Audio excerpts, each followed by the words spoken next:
নমস্কার, শুরু করছি কি খবর বাংলা। আমি পিউ রয়েছে আপনার সঙ্গে। শুরুতে একটা খবর আপনাদের দিয়ে এবার টাকা তোলার অভিযোগ উঠল এনআরএস মেডিকেল কলেজ হাসপাতালে টিএমসিপি পরিচালিত ছাত্র সংসদের বিরুদ্ধে। নতুন ভর্তি হচ্ছে যে ছাত্রছাত্রীরা, তাদের থেকে রীতিমতো রসিদ কেটে চাঁদা তোলা হচ্ছে, টাকা নেওয়া হচ্ছে, এমনটাই অভিযোগ করছেন যে ছাত্র, তিনি এই মুহূর্তে আমার সঙ্গে টেলিফোনে রয়েছেন। নীলাঞ্জন দত্ত এআইডিএসওর নেতা তিনি, এছাড়া ওই কলেজেরই ছাত্র। নীলাঞ্জন, ঠিক কি অভিযোগ? আমাদের কলেজে যারা ভর্তি হতে আসছে ফার্স্ট ইয়ারের যে ছাত্ররা, তো গতকাল থেকেই তৃণমূল ছাত্র পরিষদ তারা মাথাপিছু প্রত্যেক ছাত্র থেকে 2000 টাকা করে রসিদ কেটে তারা চাঁদা তুলছে এবং জোর করে তুলছে, সেটা বাবা মাকে ভেতরে ঢুকতে দিচ্ছে না। এবং এর প্রতিবাদ আমরা করছি কলেজের বুকে, এবং অথরিটিকে বারবার বলা সত্ত্বেও অথরিটি কোনো স্টেপ নিচ্ছেন না। নীলাঞ্জন, আমরা রসিদের ছবিও দেখতে পাচ্ছি, কিন্তু কি করে রসিদ কেটে টাকা তোলা সম্ভব? একটা তো কারণ দেখাতে হয়, কারণটা কি? বাস্তবে তারা বলছে যে এটা আমরা কলেজের স্টুডেন্টস ইউনিয়ন, আমাদের এই টাকা তোদের দিতেই হবে সবাইকে, ঠিক আছে, সবাই দিচ্ছে, সুতরাং তোদেরকেও দিতে হবে, না হলে তোদের ক্যারিয়ারে প্রবলেম হয়ে যাবে, অ্যাডমিশন নিয়ে প্রবলেম হয়ে যাবে। এই ভয় দেখিয়ে বাস্তবে ইন্ট্রোর নামে একটি র্যাগিং করছে ইউনিয়ন রুমে। সেই ইউনিয়ন রুমে সেই র্যাগিং এর পর তাদেরকে ভয় দেখিয়ে এই টাকাগুলো তোলা হচ্ছে। এটা কি ভর্তি হতে আসা ছাত্রছাত্রীদের, না যারা নতুন ভর্তি হয়ে গেছেন তাদের জন্য? যারা নতুন ভর্তি হচ্ছে, গতকাল থেকে ভর্তি প্রক্রিয়া শুরু হয়েছে, এবং এই ভর্তি প্রক্রিয়ার মধ্যে কলেজ অথরিটির সামনে থেকে ছেলেদেরকে নিয়ে চলে যাচ্ছে ইউনিয়ন রুমে। অথরিটি কিছু বলছে না, অথরিটি কোনো স্টেপ নিচ্ছেন না। আর যারা টাকা দিতে নারাজ তাদের? হ্যাঁ, কি বলছেন? যারা ধরুন টাকা দিতে চাইছে না, যারা টাকা দিতে চাইছে না তাদের বলছে যে আমরা ডিউ লিখে রাখছি, তোদেরকে 13 তারিখ আসতেই হবে, 13 তারিখ ক্লাস শুরু হবে বলে। বাস্তবে কোনো নোটিশ নেই 13 তারিখ ক্লাস শুরু হবে এরকম কলেজের পক্ষ থেকে। নীলাঞ্জন, ধন্যবাদ আমাদের সঙ্গে কথা বলার জন্য। আমাদের প্রতিনিধি শ্রেয়সী গাঙ্গুলি এই মুহূর্তে আমার সঙ্গে রয়েছে। শ্রেয়সী, এটা কি করে সম্ভব? রসিদের ছবিও আমরা দেখাচ্ছি আমাদের দর্শকদের, অথরিটির সামনে এভাবে রসিদ কেটে টাকা। একেবারে দেখো, যে অভিযোগ কিন্তু উঠছে সেই নিয়ে প্রথম বর্ষে যারা ছাত্ররা ভর্তি হতে যাচ্ছে এনআরএস মেডিকেল কলেজে, তারা সরাসরি কেউ বলতে সাহস পাচ্ছে না, তারা ভয় পাচ্ছে। তাদের অনেকেরই যেটা অভিযোগ হচ্ছে যে তাদের কাছ থেকে বিভিন্ন কারণ দেখিয়ে টাকা চাওয়া হচ্ছে, এবং সেটা ছাত্র স্টুডেন্ট ইউনিয়নের নামেই টাকা চাওয়া হচ্ছে। কিন্তু স্টুডেন্ট ইউনিয়নের জন্য কয়েক হাজার টাকা ফিজ, এটা ছোট থেকে নিয়মের ভিত্তিতে চাওয়া হচ্ছে। শ্রেয়সীর সঙ্গে যোগাযোগ বিচ্ছিন্ন হয়ে গেছে। আরো একবার আপনাদের জানিয়ে দিই, মারাত্মক অভিযোগ উঠল এনআরএস মেডিকেল কলেজ হাসপাতালের তৃণমূল ছাত্র পরিষদ পরিচালিত ছাত্র ইউনিয়নের বিরুদ্ধে।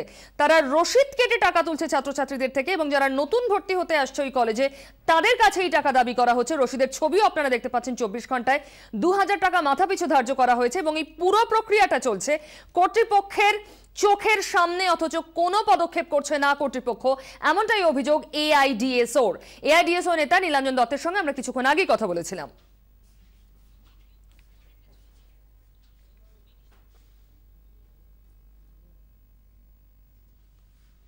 এরপর চোখ রাখবো অন্য খবরে। জল জমে চূড়ান্ত দুর্ভোগ। হাওড়া থেকে আজকের মতো ভেস্তে গেল দূরপাল্লা ট্রেন চলাচল। কার্যত নজিরবিহীনভাবে হাওড়ার বদলে মূল ডেস্টিনেশন করতে হলো সাঁতরাগাছি স্টেশন। আচমকাই সিদ্ধান্তে হয়রান হয়েছেন যাত্রীরা। লোকাল ট্রেনের ক্ষেত্রেও দুর্ভোগ ছিল মাত্রা ছাড়া। রেল লাইনের যখন এই হাল, তখন ট্রেন যাবেই বা কোন পথে? টানা ভারী বৃষ্টির জেরে এই অবস্থা। হাওড়া স্টেশনে ঢোকার মুখে চারদিক যেন পুকুর, বন্ধ রাখতে হয় সিগন্যালিং ব্যবস্থাও। এর জেরে স্টেশনে ট্রেন ঢোকাই কার্যত বন্ধ হয়ে যায়। ট্রেন ঢুকতে না পারলে বেরোবে কি করে? নিট রেজাল্ট, চূড়ান্ত অব্যবস্থা। সকাল 8টায় ছাড়ার কথা ছিল মুম্বাই দুরন্ত এক্সপ্রেস। এই দুর্ভোগে পড়ে তা দুপুর 2টোর পর ছাড়ে। হাওড়া দিল্লি রাজধানী ঢোকার কথা সকাল 9:55। বহু কষ্টে সৃষ্টে তা ঢুকতে সক্ষম হয় বেলা 1:30 নাগাদ। এমনই সৃষ্টি ছাড়া টাইম টেবিলে চলেছে এই দিন ট্রেন। প্রায় প্রত্যেকটি লোকাল ট্রেনই এদিন কমপক্ষে 2-3 ঘন্টা দেরিতে চলেছে। টিকিট কেটেও বসেই ছিলেন যাত্রীরা, নয়তো স্টেশনে ঠায় দাঁড়িয়ে ট্রেনের অপেক্ষায়। 45 মিনিট ওয়েট করার পরে ট্রেন ছাড়ছে না বলে ব্যাক করে যাচ্ছে। এটা সুপারফাস্ট এক্সপ্রেস ট্রেন, তো অসুবিধা হলো, খুব 1.5 ঘন্টা লেট হলো ট্রেনটা। সেটা খুব বাজে অবস্থা, প্রচুর জল জমে আছে, লাইন ডুবে আছে, প্রায় 1 ঘন্টার উপরে দাঁড়িয়েছিলাম। কার শেডে প্রায় 45 মিনিট থেকে 1 ঘন্টা দাঁড়িয়ে আছে। অফিস লিভ তো 100%। সেক্ষেত্রে আমি বললাম যে আমাদের লেট স্লিপ দিন, গাড়ি ওয়াইজ, ট্রেন ওয়াইজ। বললো না, সবই আমরা অ্যাবনর্মাল লেট বলেই চালাচ্ছি। বৃষ্টি জমা জলের জোড়া ফলায় যে অবস্থা এদিন দাঁড়ায়, তাতে দক্ষিণ পূর্ব শাখায় ট্রেন চালানোই দুষ্কর হয়ে পড়ে। অবস্থা সামাল দিতে হাওড়াগামী দূরপাল্লার সবকটা ডাউন ট্রেনের যাত্রাপথ ছেঁটে হাওড়ার বদলে সাঁতরাগাছিতেই থামিয়ে দেওয়া হয়। ফলে হাওড়া থেকে যে দূরপাল্লার ট্রেনগুলো ছাড়ে তাও হাওড়ায় পরিবর্তে এদিন ছেড়েছে সাঁতরাগাছি থেকে। নির্ধারিত সময়ের অন্তত আধ ঘন্টা পর ছাড়া হয় মেল এবং এক্সপ্রেস ট্রেনগুলো। দুম করে এমন একটা সিদ্ধান্ত হওয়ায় হয়রানির শিকার হন যাত্রীরা।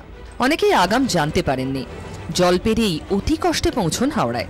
তারপর জানতে পারেন ফের সাঁতরাগাছির উদ্দেশ্যে পড়ি দৌড়তে হয় তাদের।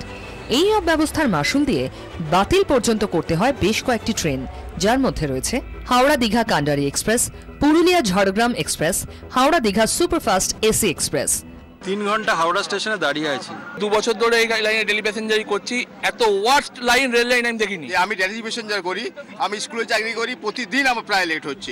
ট্রেনের মতো লাইফলাইন এইভাবে ভেঙে পড়ায় ভোগান্তি এদিন সীমা ছাড়িয়ে যায়। দায় কে নেবে? কেন পোহাতে হবে এত দুর্ভোগ? প্রশ্ন যাত্রীদের। ব্যুরো রিপোর্ট, 24 ঘন্টা। টিকিয়াপাড়া কারশেডে জল জমা চেনা ছবি। প্রত্যেক বছর একই দুর্ভোগ, প্রতিবার যাত্রী হয়রানি, তবু ছবি বদলায় না কেন? তারই অন্তর্তদন্তে 24 ঘন্টা। জল থই থই টিকিয়াপাড়া, এক অবস্থা লিলুয়া কারশেডেরও। প্রায় প্রতি বছর বর্ষায় এই ছবি নর্মাল, তাই কি আর ভাবায় না গা সওয়া হয়ে গেছে দুর্ভোগ। হাওড়া স্টেশনে ঢোকার মুখে টিকিয়াপাড়া কারশেডের অংশটি বেশ নিচু, ফলে চারদিক থেকে জল এখানে এসেই জমা হয়। তা সরাতে ঘাম ছুটে যায়। কিছু পরিমাণ জল পাম্প করে বের করে দেওয়া গেলেও সবটা কোনোবারই যায় না। জল জমা বন্ধ হওয়া তো স্বপ্নের অতীত, তবে এবার যেন দুর্ভোগ মাত্রা ছাড়া। শুধু ভারী বৃষ্টি এর কারণ নয়, KMRCL হাওড়া স্টেশনের নিচ দিয়ে মেট্রোর কাজ চালাচ্ছে। এই কাজের সময় ক্ষতিগ্রস্ত একটি বড় ড্রেন, ফলে জল ঠিকমতো বের হতে পারছে না। রেল একাধিক পাম্প চালালেও জমা জল সরানো যায়নি। ड्रेन जो मेजर ड्रेन था that has been affected by the KMRCL का काम जो है, उसकी वजह से जो मेजर फ्लो है वो थोड़ा अभी उतना क्लीन नहीं है, वो डाइवर्जन बन रहा है उस ड्रेन का। টিকিয়াপাড়ার রেল লাইন সংলগ্ন এই বসতি এলাকা, জল জমার মূল কারণ এখানেই লুকিয়ে। রেল লাইন সংলগ্ন যে বসতিপূর্ণ এলাকা রয়েছে সেখানেও কিন্তু হাঁটু সমান জল, আর সে কারণে রেল লাইনের উপর থেকে জল পাম্প করে বাইরে ফেলা যাচ্ছে না, কারণ সেক্ষেত্রে বাইরের জলই গড়িয়ে গড়িয়ে চলে আসছে রেল লাইনের উপরে। আর সেই জন্যই রেল লাইনকে জলমুক্ত করা রীতিমতো চ্যালেঞ্জ হয়ে দাঁড়িয়েছে রেলের কাছে। দেখাই যাচ্ছে এই এলাকাও হাঁটু জলে ডুবে, বাসিন্দাদের দুর্গতির এক শেষ। ये पानी पूरा रेल लाइन होते हुए नूनापाड़ा होते हुए निकलता है। ये पानी अब निकलने में कम से कम 6-7 दिन लग जाएगा। का जो कॉर्पोरेशन है वो इस पर ध्यान नहीं देता, इस पर ध्यान देना चाहिए, जल्द से जल्द इसको ठीक करना चाहिए। এই পয়েন্ট চেঞ্জের উপরে নির্ভর করছে কখন গ্রিন সিগন্যাল হবে, কখন রেড সিগন্যাল হবে এইগুলো। কিন্তু টিকিয়াপাড়া অংশের বেশিরভাগ জায়গার ক্ষেত্রে লাইনের উপরে থাকা এই পয়েন্টগুলোই পুরো জলের তলায় ডুবে গেছে, আর সেই কারণেই সিগন্যালিং সিস্টেম পুরোপুরি কাজ করতে পারছে না, আর তার ফলেই রীতিমতো সমস্যা হচ্ছে ট্রেন চলাচলে। সব মিলিয়ে এদিন দুর্ভোগ চরমে উঠেছে। পরিস্থিতি বদলাতে বিকল্প ভাবনা রয়েছে রেলের, তবে সবটাই এখন ভাবনার স্তরে। We cannot just pump it into the municipal area. तो उसमें सारे issues जब वो drawing बनेगा, जब डिज़ाइन बनेगा, फिर देखेंगे कि कितने एक्सटेंट तक सॉल्व हो जाएगा problem. So maybe even if it solves up to 60%, 70%, 80%, whatever, we will be able to identify. ফলে যতক্ষণ না পর্যন্ত হাওড়ার টিকিয়াপাড়ার এই অংশের, অর্থাৎ যেখানে জনবসতি রয়েছে সেই অংশে জল জমার সমস্যা মিটছে, ততক্ষণ পর্যন্ত টিকিয়াপাড়া সংলগ্ন অংশে রেল লাইনের উপর থেকে জল জমার সমস্যা মেটা একেবারেই মুশকিল।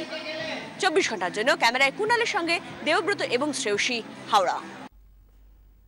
জেলায় জেলায় জল দুর্ভোগ, টানা বৃষ্টিতে ফের জলের তলায় বহু এলাকা, নতুন করে ঘর ছাড়া অনেকেই। বাঁকুড়ায় মাটির বাড়ি ধসে মৃত্যু হয়েছে এক শিশুর। হাওড়ায় হাসপাতালে জল ঢুকে যাওয়ায় বিপদে রোগীরা। টানা বৃষ্টি, ভারী বৃষ্টি ফের বিপত্তি বাড়ালো জেলায় জেলায়। কে বলবে এই ছবি হাসপাতালের? উত্তর হাওড়ার ঘুষুরিতে দুটি সরকারি হাসপাতালে জল ঢুকে যায়। TL জয়সওয়াল হাসপাতাল এবং সত্যবালা ID হাসপাতাল, দু জায়গাতেই এই জল ছবি। ওয়ার্ড জল থই থই, জেরবার রোগীরা, চিকিৎসা লাটে। টানা বৃষ্টির জের ইন্দাস ব্লকের খোসবাগ গ্রামে মাটির দেওয়াল চাপা পড়ে মৃত্যু হয় 8 বছরের এক শিশু। কংসাবতী থেকে প্রায় 15,000 কিউসেক জল ছাড়া হয়েছে। এর জেরে বাঁকুড়া রানীবাঁধ রাজ্য সড়কে কেচন্দা সেতু জলের তলায় চলে যায়। জলের স্তর বাড়ছে দ্বারকেশ্বর, শিলাবতী, শালী নদীতে। ভৈরববাঁধি নদীতে জল বিপদসীমা ছুঁয়ে বইছে।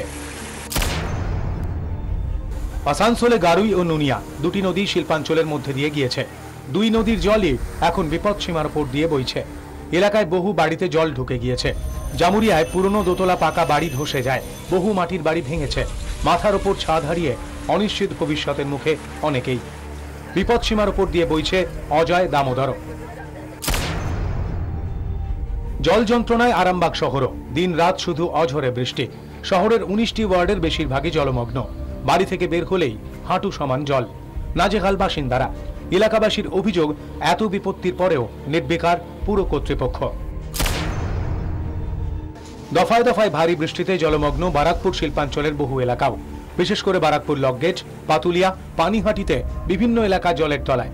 কামারহাটিরও একই ছবি। অতিবৃষ্টিতে জলমগ্ন ডায়মন্ড হারবার 2 নম্বর ব্লকের রায়চকের শিববেরিয়া গ্রাম। ভেঙে পড়েছে বহু মাটির বাড়ি। ভেঙে পড়ে খালের ওপর কাঠের তৈরি সেতু। ফলে যোগাযোগ ব্যবস্থা লাটে। চরম ভোগান্তির শিকার বাসিন্দারা। ব্যুরো রিপোর্ট, 24 ঘন্টা।